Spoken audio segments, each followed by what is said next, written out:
Every wedding looks perfect from the outside. The planning, the smiles. But the first real conflict doesn't always happen at the altar. Sometimes it happens months earlier, around a Christmas dinner table, a room full of people, and one woman being quietly erased. No argument, no insult, no gift, just silence. I've planned hundreds of weddings, and I've learned this. The most dangerous boundary tests aren't loud, they're polite, they're subtle, and they happen when everyone is watching.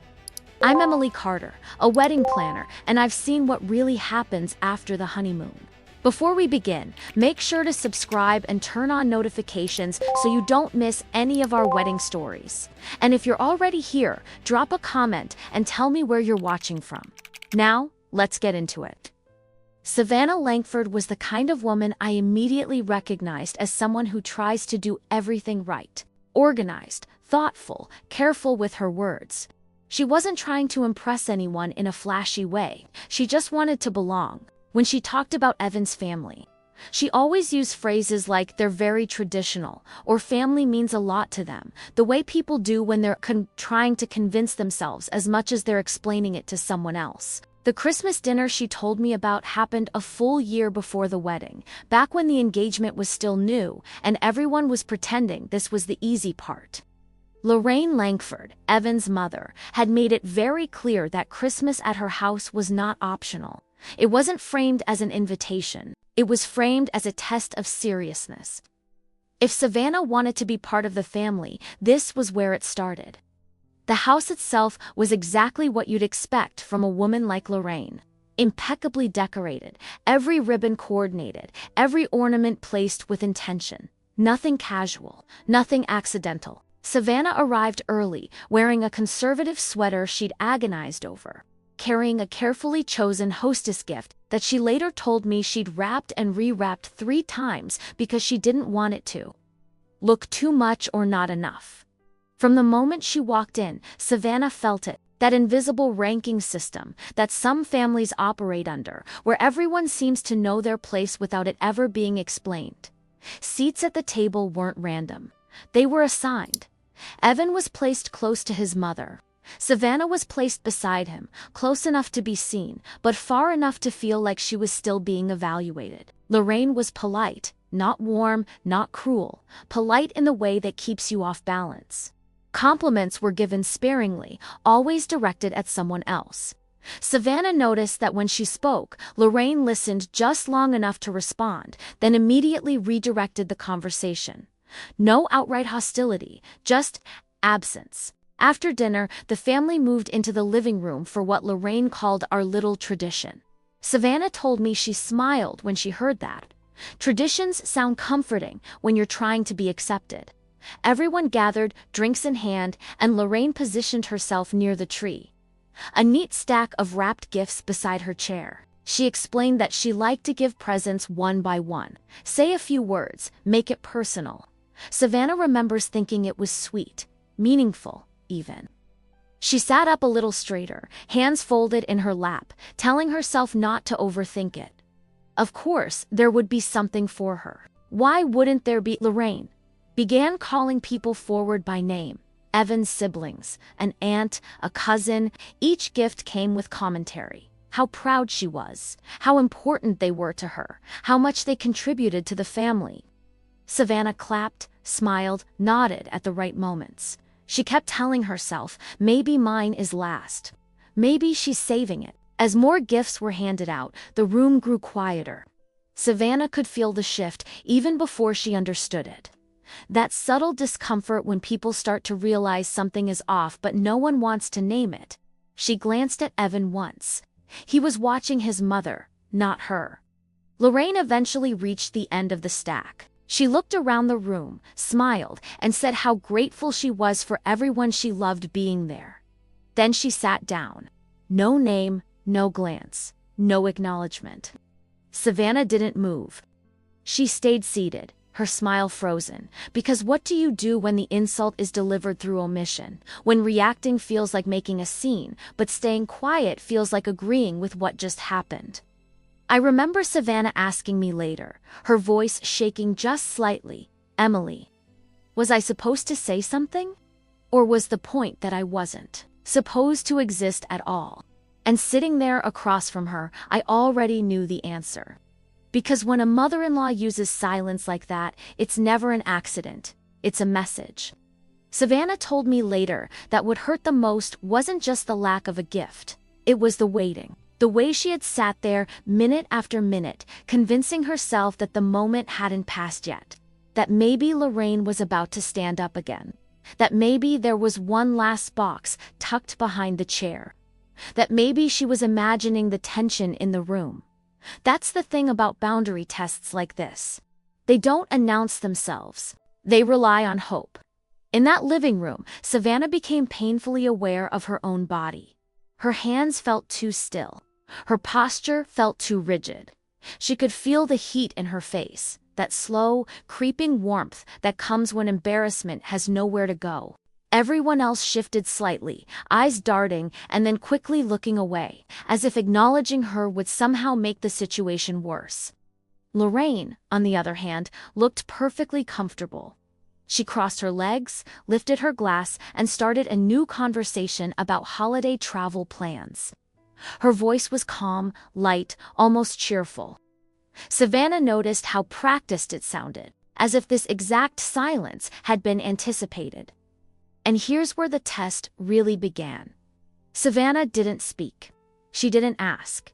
She didn't laugh it off or excuse herself to the bathroom. She stayed seated, quiet, polite, waiting for someone else to intervene. Waiting for Evan, waiting for Lorraine to correct what surely must have been a mistake. Evan didn't move. He stayed frozen, caught in that familiar place I see so many grooms end up in. The space between loyalty and fear. Between wanting to protect the woman he loves and not knowing how to challenge the woman who raised him. Savannah told me she could feel him tense beside her, but he never met her eyes. So Lorraine watched. She watched to see if Savannah would call attention to herself. She watched to see if Evan would step in. She watched to see if the room would rescue Savannah from the discomfort she had carefully engineered. Nothing happened. That silence wasn't awkward to Lorraine. It was data. From a professional standpoint, this is the moment I always pay attention to when couples tell me stories like this. Because this is where roles get quietly assigned. Lorraine learned that Savannah would prioritize politeness over dignity. She learned that Evan would hesitate. She learned that the rest of the family would stay neutral rather than uncomfortable. Savannah, meanwhile, was learning something too, even if she didn't have the words for it yet. She was learning that inclusion in this family was conditional, that affection was earned through approval, and that approval was controlled by one woman. Later that night, after they left, Savannah finally asked Evan if his mother had forgotten her gift. She said she tried to sound casual, like it didn't matter, like she was just checking. Evan paused. That pause alone told her everything. He said maybe his mother was just overwhelmed. Maybe she assumed Savannah wouldn't mind. Maybe it wasn't meant to be a slight. He suggested they not read too much into it. I remember Savannah looking at me when she told me this, her eyes searching my face. "Emily," she asked, "if it wasn't intentional, why do I feel like it was?" That's the question I hear over and over again from brides standing at the edge of something they don't fully understand yet. Why does it feel so personal if it wasn't on purpose? Why does it linger if it was harmless? Because boundary tests aren't loud, they're quiet. They're designed to see how much discomfort you'll absorb without pushing back. And Savannah absorbed all of it. What Lorraine didn't do that night mattered just as much as what she did. She didn't apologize. She didn't follow up later. She didn't send a small gift afterward with a note saying it had slipped her mind. The omission stayed exactly where it was, untouched, uncorrected, which meant it wasn't a mistake. It was an opening move. And whether Savannah realized it or not, she had just passed Lorraine's test in the worst way possible, not by failing, but by proving how much she was willing to tolerate. After that Christmas, things didn't explode right away. They never do. What followed was quieter, more subtle, and honestly more dangerous because of that. Lorraine didn't suddenly become openly hostile. She became selective. Savannah started noticing it in the months that followed, in moments that were easy to dismiss if you weren't paying close attention. Invitations that were technically extended but oddly vague. Family group chats where plans were made and later adjusted without looping her in. Conversations that stopped when she entered the room, then resumed with polite smiles as if nothing had happened. And every time Savannah mentioned it to Evan, she softened her words.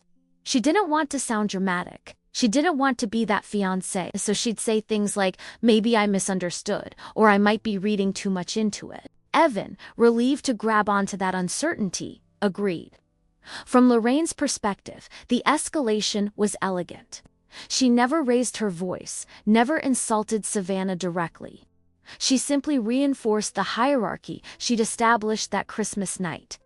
She spoke warmly about Evan's childhood, about family traditions Savannah hadn't been part of. She reminisced loudly, nostalgically, always anchoring belonging in shared history Savannah could never access. When wedding planning began, the pattern sharpened. Savannah told me that Lorraine insisted on being involved, but only in ways that maintained control. She wanted opinions, not decisions. Access, not accountability. She offered to help financially, then asked questions that made Savannah feel like she was constantly justifying herself. Guest list suggestions framed as expectations. Budget comments disguised as concern, and every so often, Lorraine would reference Christmas. Not directly.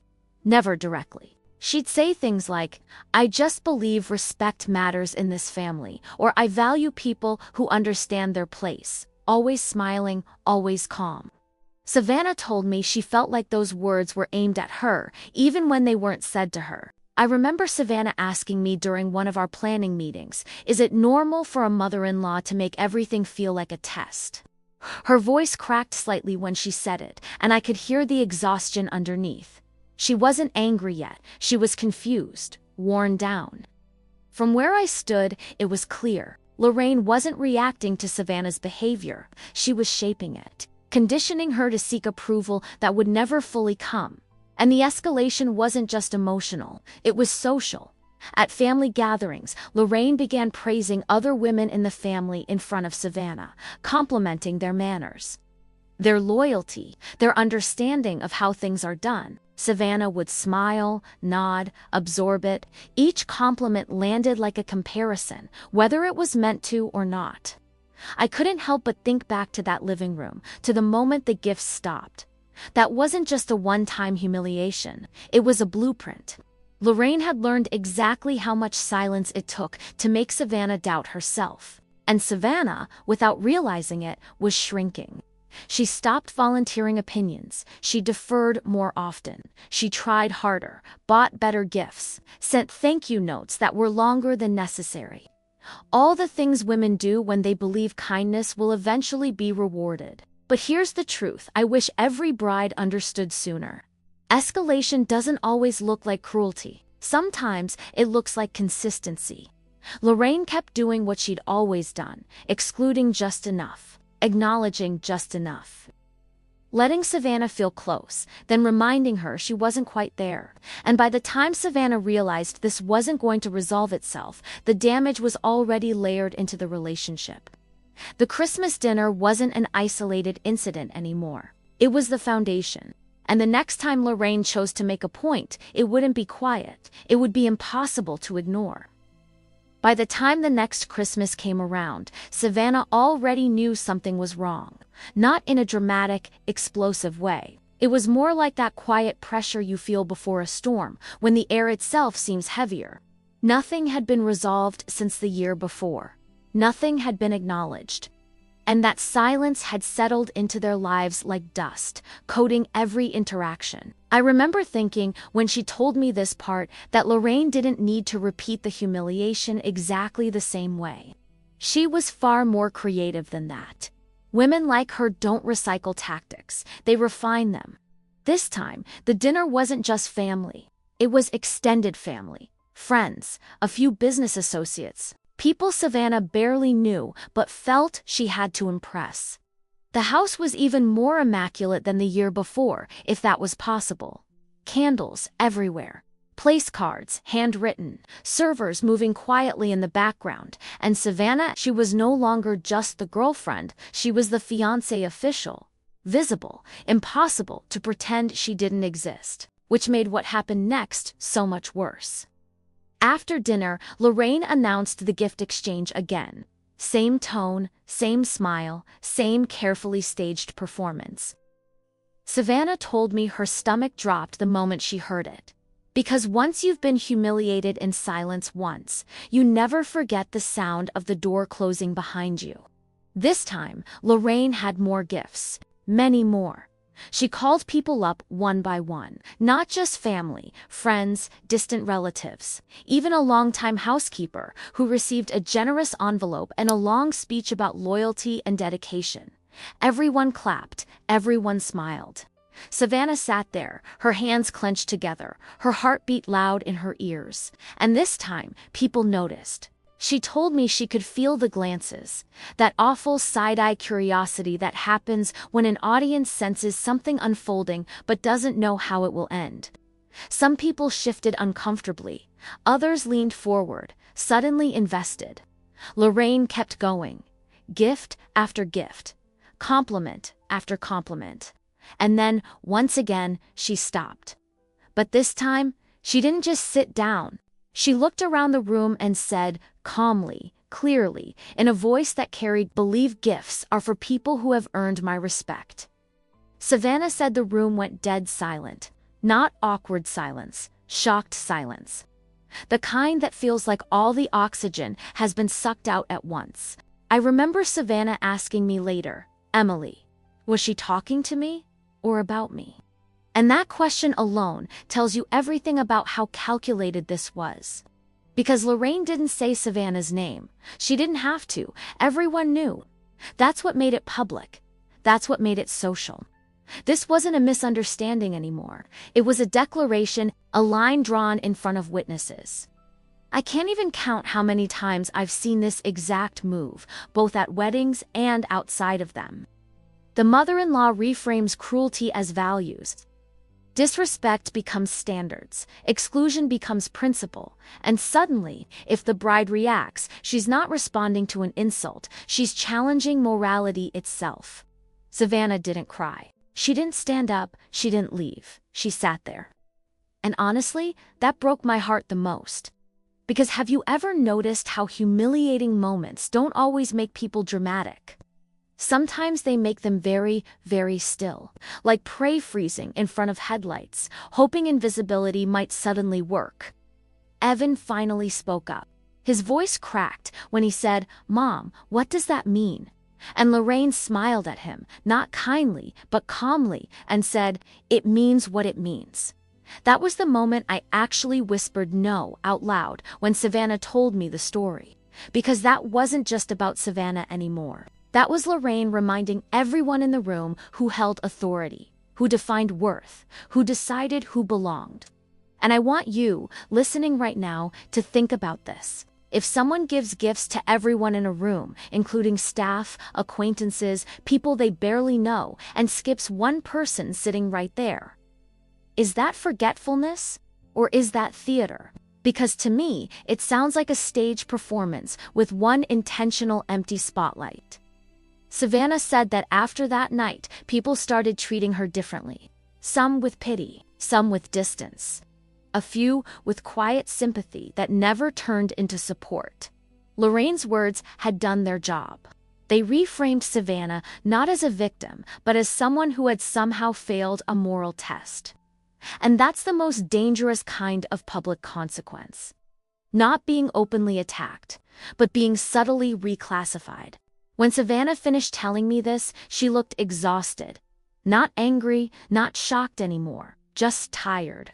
And she asked me something that still echoes in my head. She said, "Emily, how do you fight something that looks polite?" That's the question, isn't it? Because monsters like Lorraine don't snarl, they smile. They speak softly, and they make sure everyone is watching when they decide who matters. What most people expect at this point is a confrontation. They expect Savannah to finally explode, to stand up at the table, to walk out dramatically, to demand an apology, or draw a clear line. That's what we're trained to see as strengths, noise, reaction, a visible stand. That's not what happened. And honestly, that's why this story stayed with me. In the weeks after that Christmas dinner, Savannah didn't change in any way that Lorraine would have immediately noticed. She still showed up, still smiled, still sent polite messages, still thanked Lorraine for invitations she didn't really want to attend. From the outside, it probably looked like submission. But something inside Savannah had shifted, quietly, irreversibly. She stopped trying to earn something that had no price tag. When she sat across from me during one of our planning meetings, I noticed it before she said a word. Her posture was different. Less folded inward. Less apologetic. She didn't ask for reassurance the way she used to. She spoke with calm certainty, not because she felt powerful, but because she felt clear.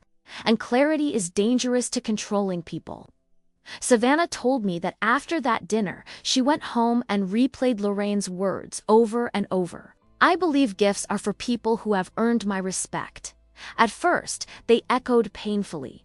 Then, slowly, they began to sound revealing. Because respect, in Lorraine's world, wasn't mutual. It was hierarchical. And Savannah realized something that most people take years to understand. If respect can be granted and revoked publicly, it was never respect at all. It was permission. So Savannah stopped asking for it. She didn't announce this decision. She didn't tell Evan she was done. She didn't give Lorraine the satisfaction of resistance. Instead, she did something far more unexpected. She disengaged emotionally while staying socially present. She stopped over-explaining herself, stopped chasing approval, stopped filling silences with politeness. When Lorraine made passive comments, Savannah responded with neutral calm. Not cold, not warm, just empty. And it confused everyone, especially Lorraine, because women like Lorraine thrive on reaction, approval-seeking, hurt, anger, even tears. What they don't know how to handle is emotional neutrality. Savannah described it to me once using a metaphor I'll never forget. She said, "It's like I finally realized I was knocking on a locked door, and instead of breaking my knuckles, I just walked away from the hallway. No dramatic slam, just absence." The real surprise came months later, during a smaller family gathering. Lorraine made one of her usual comments about people knowing their place. Savannah didn't flinch. She didn't look down. She didn't rush to soften herself. She simply smiled and said, "That makes things very clear. Nothing else. No argument, no explanation." Lorraine laughed it off at first, but Savannah told me she could see it in her eyes, that flicker of discomfort. Because clarity removes ambiguity, and ambiguity is where manipulation lives. After that, something subtle but fascinating happened. Other family members began engaging Savannah differently. Not loudly, not dramatically, but they spoke to her more directly, included her more naturally. As if, without realizing it, they sensed she was no longer participating in the hierarchy Lorraine tried to enforce. It didn't turn Savannah into the family favorite, but it did something more important. It took her out of the role of applicant. And here's the part most people don't expect. Savannah didn't cut Lorraine off. She didn't demand apologies. She didn't win in any cinematic way. What she gained was internal authority. When wedding planning pressures escalated later, and trust me, they did, Savannah no longer approached them from a place of emotional debt. She stopped negotiating her worth. And that changed every dynamic that followed. When she finished telling me this, I asked her something I don't usually ask. I said, "Do you think Lorraine ever realized what she did?" Savannah thought for a moment, then smiled softly and said, "I don't think she realized what she lost." And that answer told me everything. Because the most powerful emotional resolution isn't revenge. It's when someone who tried to define your value no longer gets access to your internal world. So I'll leave you with this. If someone humiliates you publicly and you stay silent, does that mean they won? Or does it mean you're choosing when and where they're no longer relevant? Because sometimes the strongest boundary is the one you never announce. By the time Addison Monroe entered my life, she was already exhausted in a way that had nothing to do with wedding planning. You know that look some brides have. Not panic, not excitement. Just that quiet, stretched thin expression of someone who has been performing emotional gymnastics for far too long. Addison had that look, and the first thing she said to me wasn't about flowers or venues or budgets. She said, "Emily, I don't think she likes me, but she keeps pretending she does. And I think that's worse." Her future mother-in-law, Bernice Monroe, was a completely different creature from Lorraine Langford.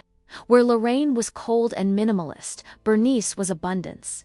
Loud generosity, over-the-top charm, the kind of woman who hugs you tightly while assessing your entire worth in the same breath. Bernice loved an audience. She loved status, appearances, being known as the most gracious woman in the room, and she loved Aspen, not casually, but symbolically. The Christmas dinner that year wasn't at a house. It was at a private country club, the kind with polished wood, fireplaces that never went out, and staff trained to move silently through other people's wealth. Addison told me Bernice had insisted on hosting, not suggested, insisted. "Christmas should be done properly," she'd said. "People remember how you make them feel." And that sentence alone made my stomach tighten when I heard it. The guest list was expansive. Family, friends, friends of friends, business partners, distant acquaintances, even a few people Addison and Hunter barely knew but had been told were important to Bernice. It felt less like a dinner and more like a performance. Addison tried to prepare herself. She wore a dress Bernice had approved weeks earlier. She rehearsed polite responses. She brought gifts, thoughtful ones, for Bernice and Hunter's father. She showed up early, smiled often, did everything women are told will eventually make things smoother. Bernice greeted her with a kiss on the cheek and a bright smile. "You look lovely," she said. Then, without missing a beat, she turned away to greet someone else more loudly. That was Bernice's specialty, warmth without attachment. The dinner itself was lavish. Courses timed perfectly, champagne flowing freely. Bernice floated from table to table, laughing, touching arms, collecting admiration. Addison watched her, half impressed, half uneasy. Because Bernice wasn't just hosting, she was holding court. When dessert ended, Bernice clinked her glass. Servers appeared, carrying trays of wrapped gifts. Addison felt that familiar tightening in her chest, hope mixed with dread.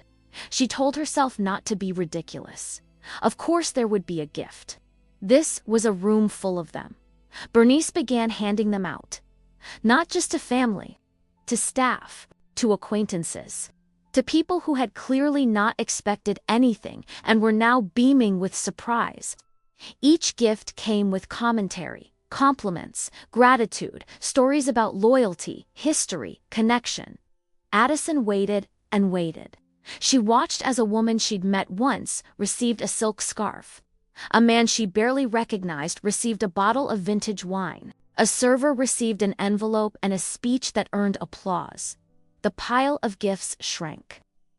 Addison's heartbeat grew louder. And that's when the chaos really began. Because this wasn't a quiet living room like Savannah's story. This was a public space.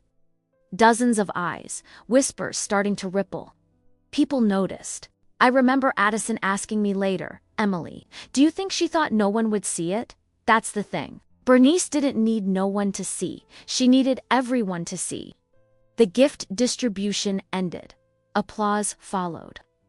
Bernice smiled broadly and said, "I just love showing appreciation to people who matter to me." And Addison sat there empty-handed, surrounded by abundance that had deliberately flowed around her like water around a stone. Hunter leaned toward his mother and whispered something. Bernice tilted her head, listening, then laughed lightly, loud enough to be heard. She said, "Oh, sweetheart, gifts are for people who have earned my respect. Not harsh, not angry. Sweet, almost playful. and the room shifted. This wasn't silence like before. This was murmuring, shock, a few awkward laughs, people exchanging looks that said, "Did she really just say that?" Addison felt exposed, not just excluded, evaluated, as if she'd been publicly graded and failed. And I want you to pause here and really think about this. What kind of person gives gifts to everyone in a room, including staff and strangers, and then announces that one specific person hasn't earned respect? What kind of cruelty wears pearls and smiles? Addison didn't cry. She didn't stand up. She didn't say a word. She told me later that she felt like she'd left her body, like she was watching it happen to someone else. Bernice, meanwhile, continued mingling, radiant, generous, untouchable, and that's when I realized something that still makes my skin crawl. Bernice wasn't just humiliating Addison, she was recruiting the room. Addison told me that night didn't end when the dinner ended. It followed her as people stood up from their tables, clutching gift bags and glasses of wine. Something strange happened. No one rushed to check on her. A few people smiled at her sympathetically. One woman squeezed her arm and whispered, "She's complicated." Another said, "Don't take it personally." Those phrases landed harder than insults. Because "don't take it personally" is what people say when they know it absolutely was.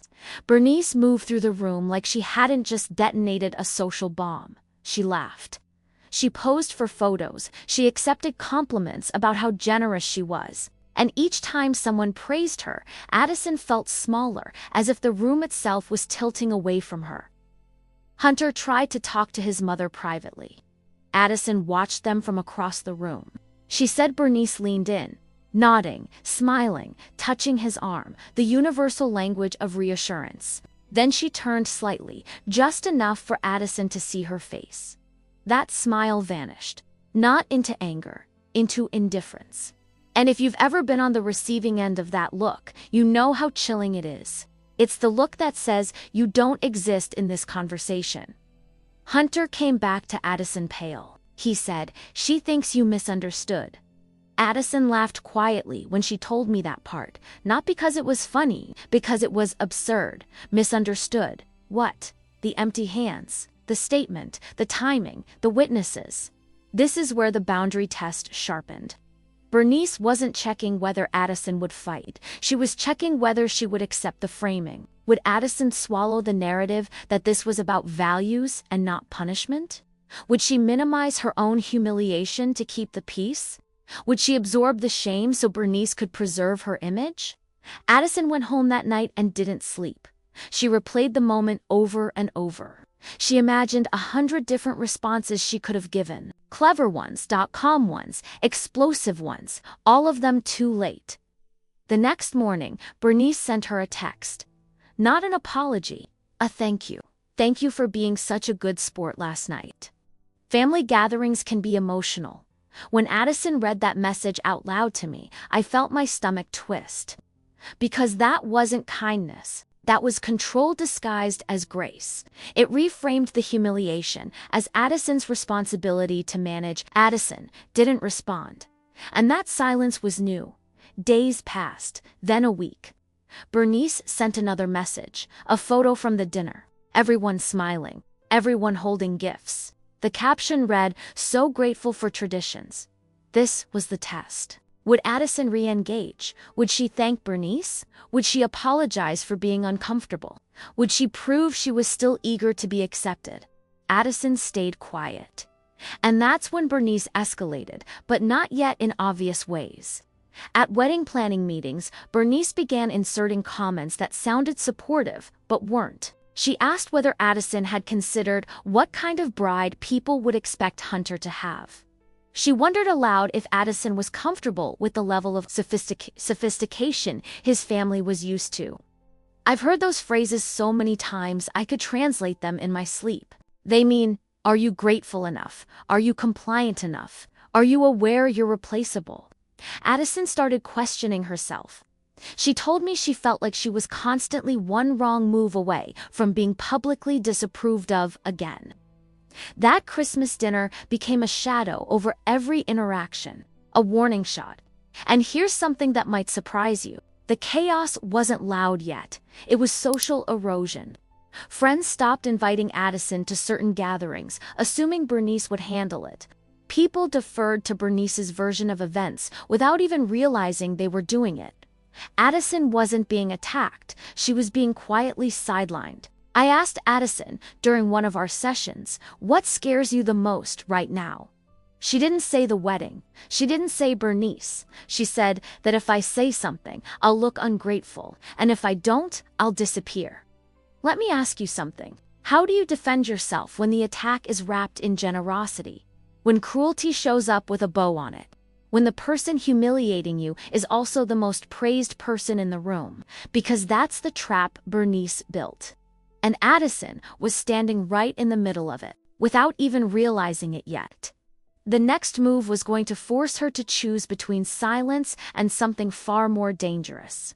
Visibility. By the time the escalation truly revealed itself, Addison was already operating in survival mode. What Bernice did next wasn't loud. It wasn't a public speech or another dramatic moment at a dinner table. It was something far more destabilizing. Because it crept into every corner of Addison's life without ever announcing itself. It started with the wedding.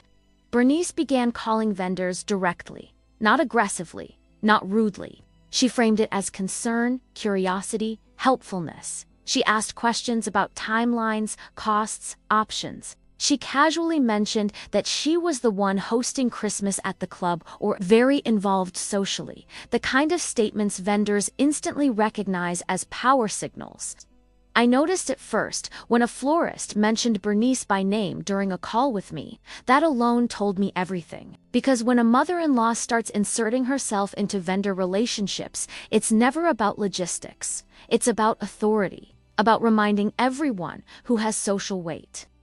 Addison felt it too. Vendors began deferring to Bernice subtly, asking her opinions, looping her into emails Addison hadn't included her in. It wasn't sabotage yet. It was encroachment. Bernice also started hosting more gatherings. Brunches, charity events, cocktail hours. Addison was invited always, but never centered. She became a background character at her own engagement. At one brunch, Bernice introduced Addison to someone as Hunter's fiancé. "She's still learning how our family does things." She laughed lightly afterward, like it was a joke. People laughed with her. Addison didn't. She told me later that moment felt worse than the Christmas dinner. Because this time, the humiliation was disguised as intimacy, as inclusion, as mentorship. And here's where the chaos tipped. One afternoon, Addison received an email from a vendor she didn't recognize. It was a seating consultant, someone Bernice had hired without telling her. The email cheerfully explained that Bernice wanted to ensure optimal social harmony at the reception. Addison stared at the screen, her hands shaking. Because that wasn't help, that was a takeover. When Addison confronted Bernice privately, Bernice didn't deny it. She smiled and said, "I'm just trying to protect you from mistakes you don't even know you're making yet." That sentence made my stomach drop when I heard it. Because it reframed Addison not as a bride, but as a liability. Hunter tried to intervene. He told his mother they had things handled. Bernice listened patiently, then said, "Of course you'd say that. You're too close to see it." That's when I knew this had escalated beyond etiquette. Bernice wasn't competing with Addison. She was competing with reality. Addison described feeling like she was living in two worlds at once. In one, she was planning a wedding. In the other, she was constantly being evaluated, corrected, repositioned. Every decision felt provisional. Every choice felt subject to revision, and the chaos spread socially. Rumors started, soft ones. Questions framed as concern. Is Addison overwhelmed? Do you think she's ready for this? Bernice is just trying to help her adjust. Those sentences did damage without ever sounding cruel. I asked Addison at one point, what would it look like if you stopped trying to manage her perception? She looked at me for a long time before answering. She said, "I think everything would collapse." And that was the moment I realized Bernice's greatest weapon wasn't humiliation, it was dependency. Addison had been pushed into a position where peace depended on her silence, where dignity felt expensive, where pushing back threatened not just relationships, but the entire social structure surrounding the wedding. And Bernice knew it. The escalation wasn't about one event anymore. It was systemic. It was the slow transformation of a bride into a guest in her own life. And what happened next, the moment it all cracked, didn't happen at a dinner table. It happened in front of people who weren't family at all, which made it impossible to spin. The moment everything broke didn't happen at a family gathering. It happened somewhere Bernice had always felt untouchable. A charity gala. Bernice had been planning this event for months. It was one of those high-profile winter fundraisers Aspen is known for. The kind where social capital matters as much as the money raised. Black tie, sponsors, press photographers drifting quietly along the edges of the room. Bernice wasn't just attending, she was one of the hosts. Addison was supposed to be there as well, not as a bride-to-be, not as family, as an accessory. Bernice had selected Addison's dress herself. Something elegant, but understated, she'd said. "You don't want to distract from the cause." That sentence alone told me exactly how Bernice viewed her. Addison arrived early, nerves already stretched thin. The room buzzed with rehearsed warmth. People greeting each other by first name, by last name, by title. Bernice moved through it all effortlessly, glowing with authority. Watching her, you would never guess she had systematically undermined her future daughter-in-law for months. At one point, Addison found herself standing near a small group of donors and board members. Bernice joined them, drink in hand, smiling brightly. And then someone asked the question. A woman, impeccably dressed, tilted her head toward Addison and said, "So you must be the bride." "You're so lucky. Bernice has been incredibly generous with this wedding." The word generous hung in the air. Bernice didn't hesitate. She laughed lightly and said, "Well, I try. But generosity has to be appreciated." Addison felt her chest tighten, and before she could stop herself, before she could calculate the cost, the fallout, the consequences, she spoke. She didn't raise her voice. She didn't accuse. She simply said, calmly, "That depends on what you think generosity is." The group went quiet. Bernice turned toward her, surprised, not angry, not yet. Surprised, because Addison had never done this before, never spoken unscripted, never stepped out of the role Bernice had assigned her. The woman who'd asked the question looked between them, intrigued now. People love tension when it's polite. Bernice smiled tightly. "Oh, I'm sure we all define it differently." Addison nodded. "Some people give to be kind," she said. "Others give to be seen." You could have heard a pin drop. And here's the part no one expected. Someone laughed, not nervously, not awkwardly, genuinely. Then another person shifted, smiling in recognition. A donor raised an eyebrow. A board member looked at Bernice a little too long. That was the moment Bernice lost control of the room. Because once people sense authenticity, even briefly, they recalibrate. They start reevaluating the performance they've been applauding. Bernice recovered quickly. She always did. She redirected the conversation, made a joke, touched someone's arm. The moment passed, but it didn't disappear. For the rest of the evening, people treated Addison differently. They spoke to her directly, asked her questions, included her quietly, subtly, but unmistakably, and Bernice noticed. The next morning, Addison's phone buzzed nonstop. Messages from people she barely knew, compliments, supportive comments. That took courage. "You handled that beautifully. I've always found her a bit much." Bernice didn't call, she didn't text, she didn't need to, because what had happened wasn't an argument. It was a fracture in Bernice's carefully maintained image. And once an audience sees behind the curtain, even for a second, they never see the performance the same way again. Addison told me later, "I didn't plan it, I just couldn't be quiet anymore." And that's the thing about public consequences. They don't always come from exposure. Sometimes they come from someone refusing to play their part. After the gala, nothing exploded. There was no dramatic phone call, no tearful confrontation, no apology wrapped in excuses. And in a strange way, that silence told Addison more than any argument ever could. Bernice didn't acknowledge what had happened, not directly. She didn't scold Addison. She didn't praise her either. Instead, she shifted into something colder: distance. Invitations became more formal, conversations more controlled. The warmth that had always felt performative disappeared entirely, replaced by politeness so precise it felt like a glass wall. Bernice was still present, still involved, but no longer pretending to embrace Addison, and that was the unexpected part. It was easier. Addison told me she hadn't realized how much energy she'd been spending trying to decode Bernice's moods until she didn't have to anymore. There were no more mixed signals, no more fake generosity, followed by silent punishment. Bernice had chosen her position, and Addison was finally free from guessing. Hunter struggled with it. He wanted reconciliation, closure, something that looked like resolution. He kept hoping his mother would soften, that time would smooth things over. Addison didn't argue with him. She just didn't chase that hope anymore. When we met to finalize some last wedding details, Addison said something that surprised me. She said, "I don't need her to respect me. I need her to stop defining me." And that shift changed everything. Addison stopped attending events she didn't want to attend. She declined offers framed as obligations. When Bernice gave opinions, Addison acknowledged them without absorbing them calm. Neutral and una by lovely. Bernice noticed, and instead of escalating, she withdrew.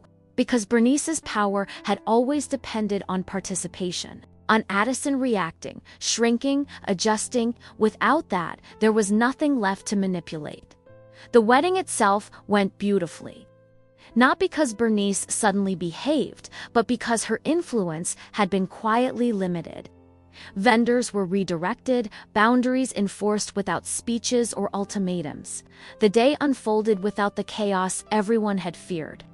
Bernice attended, smiled, took photos.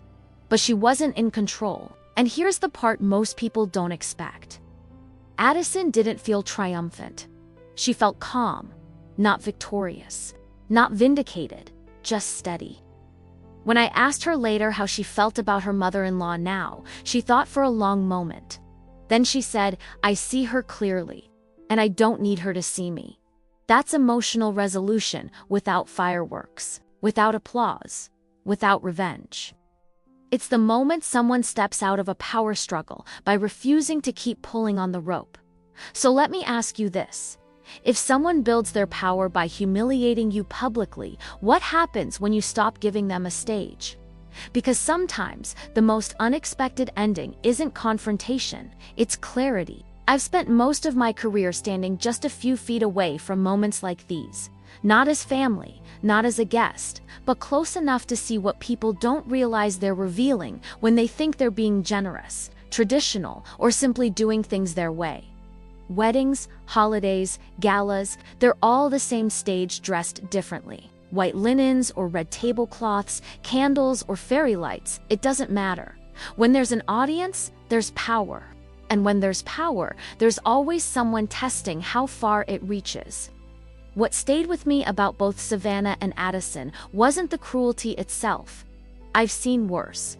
What stayed with me was how ordinary it looked from the outside. How easy it would have been to dismiss each moment as awkward, misunderstood, or accidental. A forgotten gift, a poorly chosen sentence, a strong personality. But nothing about those moments was accidental. Public humiliation doesn't always shout. Sometimes it whispers your name while pretending not to see you. Sometimes it smiles, hands out gifts, and tells you in front of everyone that you haven't earned a place yet. And here's the part I wish someone had told both of them sooner. You don't earn respect from someone who benefits from withholding it.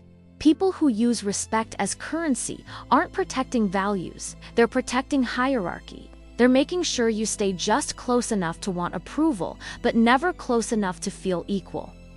I've watched brides spend months, sometimes years, trying to prove they're worthy of kindness that should have been basic. They overgive, over-explain, over-tolerate, and all the while, they're being quietly measured by how much discomfort they'll accept without pushing back. So, I'll ask you something I've learned to ask myself over the years. If someone only treats you well when you perform gratitude, is that generosity, or is it control with better manners? Savannah found her answer in silence. Addison found hers in a single, unscripted sentence. Neither path was easy, neither was perfect, but both reclaimed something essential, the right to define themselves without an audience voting on their worth.